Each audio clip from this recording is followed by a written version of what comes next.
Hey everyone, it's Fuzzy. We are so close to 250,000 subscribers, so if you have not subbed just yet, today is the day to do so, because if we can get there before the end of today, I'll give away the signed Pete Rose baseball on Twitter, @FuzzyFromYT. Thanks for all your support, and let's start talking baseball. So with the latest development that the Indians are now trying to trade Jose Ramirez, I am no longer an Indians fan or Cleveland fan, whatever they're called. I am no longer a baseball fan. This is no longer a baseball channel. From now on, we're talking Star Wars. Now, obviously, I'm joking with you guys. It just sucks to be an Indians fan. But hey, if you want to see a second channel where we talk about The Mandalorian and Star Wars, leave a like on this video. I think that'd be a lot of fun because I'm a huge fat nerd. Anyways, what's going on, guys? It's Fuzzy. Welcome back to yet another MLB offseason recap. We have so much to talk about today, so we're not going to waste any time. Of course, you saw by the title, we're going to discuss Jose Ramirez and the possible trade developments that are happening right now, which makes me super sad. We also have updates on DJ LeMahieu. He might be going back to New York, but not for the Yankees. Also, JT Realmuto has an offer on the table. And then the best story of today, we're going to talk about it right now. Trey Mancini, if you forgot who that is, in 2019, he was by far the best player for the Baltimore Orioles. Well, he missed 2020 because it became clear that the reason why he wasn't feeling so good was because he had colon cancer. Well, this happened a few days ago, but I just haven't had time to talk about it in a video. He took another x-ray and they came back clean. He will be on the 2021 opening day roster for the Baltimore Orioles. So if that doesn't deserve a like on the video, I don't know what does. This man was born to mash baseballs, and he's going to be back on the Orioles, who were sneaky good in 2020. I mean, I'm not saying that they're going to make the playoffs, but they might be a 70-75 win team. That's with me crossing my fingers, because Mancini, the dude rakes. Two quick signings I want to talk about. We have the Dodgers acquiring Tommy Kahnle on a 2-year deal. But if you don't know, Tommy Kahnle just underwent Tommy John surgery back in August. So the exact same thing that the Padres did with Mike Clevinger, the Dodgers are doing with Kahnle. So he's going to miss 2021, and he's going to get the majority of his money in 2022 with a little bit of incentives. And I just have to say, can Robert Manfred come out with a patch so we can nerf the Dodgers farm system or their development team? They are so good at acquiring pieces at a cheap price and then making sure they get the most out of that said player. With Blake Treinen, Jake McGee, all of these players, they just get for pennies on the dollar, whether they're coming back from a bad season or injury. The Dodgers, they know exactly what they're doing. And in other news, the Giants picked up a player as well that could be sneaky good. John Brebbia, they signed him to a 1-year deal. He was pretty good in 2019 and about just as good in 2020. He almost had an 11K per 9, and for his career, he has a 3.3 FIP. That is amazing. So Trey Mancini is cancer-free. We have the Dodgers picking up Tommy Kahnle. He throws 100 miles an hour easily. And then the Giants, they pick up John Brebbia. Now let's go ahead and get into the Indians talk, because the fact that they're even listening to offers for Jose Ramirez should spell bad news for the Cleveland baseball team going forward. Now, a lot of people have been saying, Fuzzy, it's about time that the Indians have a fire sale where they get rid of Francisco Lindor and Jose Ramirez while they're still young and have a ton of value.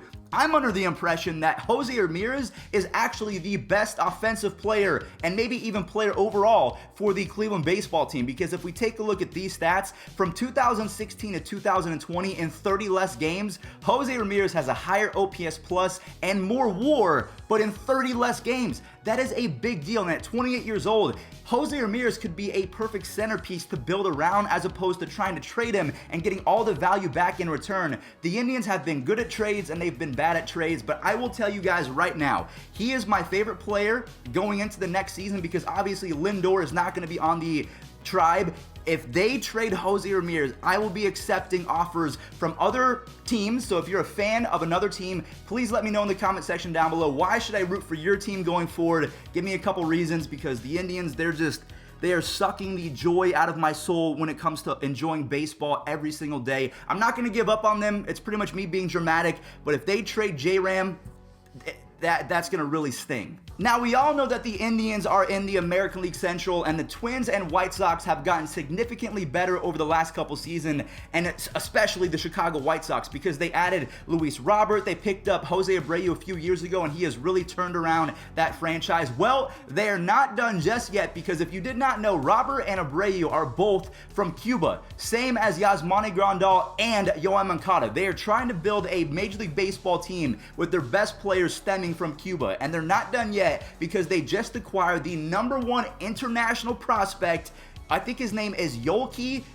Cespedes, and if that last name sounds familiar, it's because he is the younger brother of Yoenis Cespedes. He's 23 years old. He just added 15 pounds of muscle. He has more bat speed. He's quicker on the bases. If this guy pans out to be even 90% of his older brother, watch the heck out for the Chicago White Sox. Maybe that's the mindset of the Cleveland Indians. They're thinking, yo, the White Sox are going to be good for quite some time. Same with the Minnesota Twins. Maybe if we sell all of these players and get back young prospects in return, maybe we can start competing in 3 to 4 years once Bieber is fully in his prime. Same with Zach Plesac, and you have Tristan McKenzie. That could be a three-headed monster. But I'm telling you right now, the American League Central was a joke just 2 years ago. Going forward, they might be the most competitive division in all of baseball outside of the West in the National League, because I think the Rockies might be better. Who knows? The American League East should be confusing with the Yankees, Red Sox, and Blue Jays all getting better. So let me know in the comment section down below, what do you make of this signing by the White Sox? It seems like they're going with a very Cuban approach. To me, I like it. It's a lot of fun. Moving on over to some of the biggest free agents in the 2020 offseason, we have JT Realmuto officially getting an offer from the Phillies, and this is coming from the brand new GM of the Phillies, Sam Fuld. Now, Sam Fuld is a former player, so he understands the game, and I always like the way that he played really hard. And sometimes it's not the best players that make the best GMs, it's the players that were the smartest and played the hardest, and they understand talent can sometimes be beat by players that aren't as talented, but they work harder. I'm sure you've all heard that saying before, but that could be his first mega splash as a GM in Major League Baseball. So hopefully JT Realmuto goes back to the Phillies, because I think that is the perfect spot.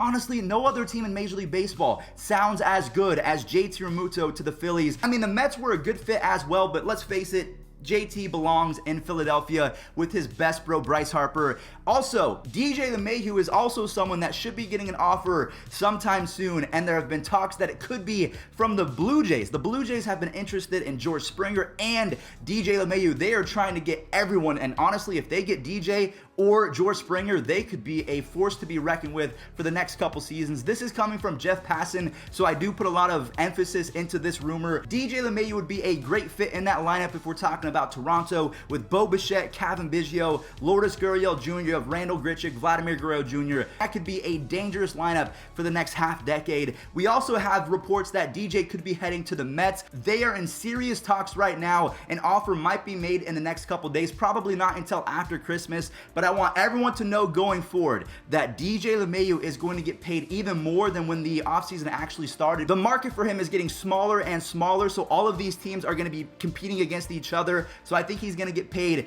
$2 or $3 million extra per season, just because these teams, they refuse to lose and they're competitive as ever. They want the services of DJ more than anything. Last but not least, kind of the DJ LeMahieu of outfielders, Michael Brantley. No one's talking about him. He raked in 2020. He might have been the best player, not named Kyle Tucker, for the 2020 Astros in the regular season. I'm super interested to see where he lands. Maybe the Blue Jays don't spend the extra money on George Springer. Maybe they pick up Michael Brantley and DJ LeMahieu, so they save a little bit, but they get some of the best contact hitters in all of baseball. That would make their lineup, dare I say, the best in the AL East. Maybe not more than the Yankees, but that's a good lineup right there with Brantley, LeMahieu, Bichette, everyone else we named earlier. That's scary. All right, everyone. Well, that pretty much does it for today's MLB offseason recap. Thank you all so much for stopping by again. Please do not forget to hit that subscribe button. If we get to 250K by the end of today, I'll give away this signed Pete Rose baseball. It has a certificate